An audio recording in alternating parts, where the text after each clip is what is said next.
Welcome back. हम गुफ्तगू करें कैसर अहमद शेख साहब से, सेनेटर शहादत अवान साहब से और डॉक्टर हुमायूं मोहम्मद साहब से। हुमायूं मोहम्मद साहब, सर आपकी पार्टी कहाँ खड़ी है? वैसे तो मुझे ये पूछना चाहिए क्योंकि आपकी पार्टी को तो हमने KPK में देख ही लिया है कि वो वहाँ क्या कर रहे हैं, पर where do you stand on this issue?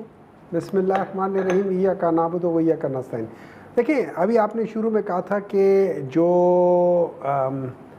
अवाम के मुंतखब नुमाइंदे होते हैं वो आम तौर पे अवाम की बात मानते हैं। सर KP का बिल भी है। सुन ले, अलाउ मी प्लीज़, मैं उधर ही आ रहा हूँ।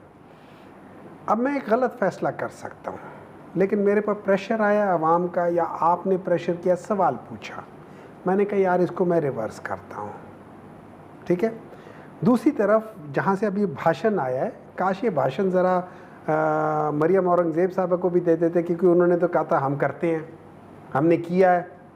आपने वो सुना हुआ है ना? जी सर। आपने उनका वो बॉडी लैंग्वेज भी देखी थी, आपने उनका वो जिस तरीके से उन्होंने सर हिलाया था वो देखा था, और जो तंजियन अब अपोजिशन के बारे में कहा था वो देखा था। शायद सर ने नहीं देखा। सर को कहे ज़रा उनको बताए कि ये जो आप लोग पता नहीं 5-5 लाख रुपए नहीं कर रहे, वहाँ पे आप एक पायलट को 1-1 करोड़ रुपए दे रहे हैं।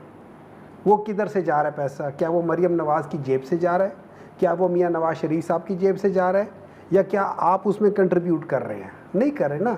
वो वज़न पड़ रहा है आवाम के ऊपर। ये पासपोर्ट का तो कोई वज़न नहीं है, ग्रीन के बजाय ब्लू मिल जाएगा, ब्लू के बजाय ग्रीन मिल जाएगा, बस दैट्स इट, सिर्फ कलर चेंज होगा ना, बाकी तो अंदर कागजात वही हैं। सर आपको पता है कि एक आम इंसान को सर आप क्योंकि बैठे हुए हैं और ये ब्लू पासपोर्ट आप सब तीनों के पास हो जाएगा, और आपको अंदाज़ा है कि एक आम इंसान के लिए पाकिस्तान में वीज़ा लगवाना कितना मुश्किल और कितना महंगा काम है। उसकी वजह पासपोर्ट नहीं है, उसकी वजह इस मुल्क में लोगों की जो हरकतें हैं उसमें ये हो जाता है कि आज मेरे ऊपर कोई प्रॉब्लम आया है, मैं डिप्लोमेटिक पासपोर्ट पे जाके चला गया हूँ और फिर मैं वापस नहीं आ रहा। तो सर वो डिप्लोमेटिक पासपोर्ट आप लोगों के पास होता है ना, वो मेरे पास तो नहीं है। नहीं, देखिए सुन ले, अभी उन्होंने शहादत अवान साहब ने बताया ये कितने लोगों के पास है और कितने लोग इस पे गए, नॉन पॉलिटिशियंस भी गए हुए हैं। आप लोगों ने ही दिए ना। देखिए सुने मैंने नहीं दिया, एक बात याद रखे सर, ये सिस्टम। अब आप सुन ले।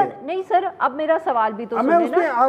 ये अगर 60,000 नहीं सर, बात सुने ना, कि अगर ये 60,000 के करीब अगर पासपोर्ट दिए हुए हैं तो ये हुकूमतों ने ही फैसले किए थे, ये मैंने तो नहीं किया कि ये किसको ब्लू पासपोर्ट मिलेगा। अगर वो वायलेट हो रहा है तो वो भी आपकी जिम्मेदारी है। देखिए इस तरह है, जैसे शहादत अवान साहब ने बताया कि ये एक जब आप सिस्टम में डाल देते किनको मिलेगा उनको मिल जाता है। Now it's a procedural thing, आपने पास कर दिया कुछ। मेरे लिहाज से जब तक आप उस पोजीशन में, आपको वो मिलना चाहिए, जब आप उस पोजीशन में नहीं, आपको नहीं मिलना चाहिए। हमारे मुल्क में तो जब से ये लोग आए हैं हर चीज़ ताहयात है। ये तो शुक्र है कि वो उन्होंने ये नहीं कहा कि कब्र में जाने के साथ ब्लू पासपोर्ट अंदर भी डालना है, ये शुक्र करें इन लोगों ने किया। लेकिन having said that thing, Pakistan Tehreek Insaf के सेनेट में जब ये बिल पेश हुआ, कादिर साहब हमारे ऑनरेबल पार्टी मेंबर थे। 2022 के बाद वो पाकिस्तान तहरीक इंसाफ छोड़ के जा चुके हैं और उसके बाद से वो हुकूमत के साथ है, उतनी हुकूमत के साथ है जितने शहादत अवान साहब हुकूमत के साथ हैं। सपोर्टिंग। अब मेरी बात सुनो, Pakistan Tehreek Insaf has opposed this bill in senate. Okay, now let me move on. एक बात मैं इस पे कहना चाहूँगा, मैं सवाल भी खाली एक बात, चूँकि मेरे दोस्त ने ये बात की, KP की असम्बली के अंदर PTI जो है उसने ये बिल पास किया।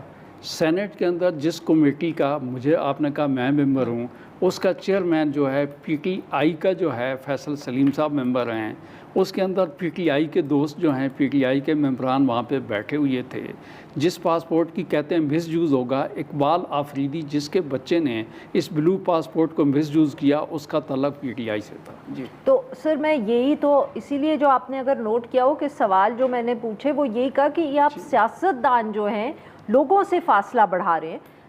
ये भी तो हो सकता था ना सर कि आप लोग इसी सेनेट में बैठ के कहते कि ये लाइफ टाइम प्रिविलेज किसी का नहीं होना चाहिए, और आप कानून बनाते और आप ये कहते। इजाज़त दे दें, एक मैं बात, चूँकि आप यहाँ बैठी, मैं एक छोटी सी बात मैं क्लियर कर दूंगा। देखिए फैसल सलीम साहब किस पार्टी से हैं ये बता दें। फैसल सलीम क्या PTI का नहीं है? सैफुल्लाह अब्दो क्या PTI का नहीं है? ये नहीं चाहते हैं कि सैफुल आप कहाँ छोड़ से जो चुके आज भी वो सेनेटर है पीटीआई का, सेनेटर है। फैसल सलीम जो है किसका सेनेटर है। अच्छा मैं आपको कहना ये चाहता तो हूँ आप ये कह रहे हैं कि पीटीआई वाले भी गलत है, या आप ये कह रहे हैं कि ये ज्यादा गलत है?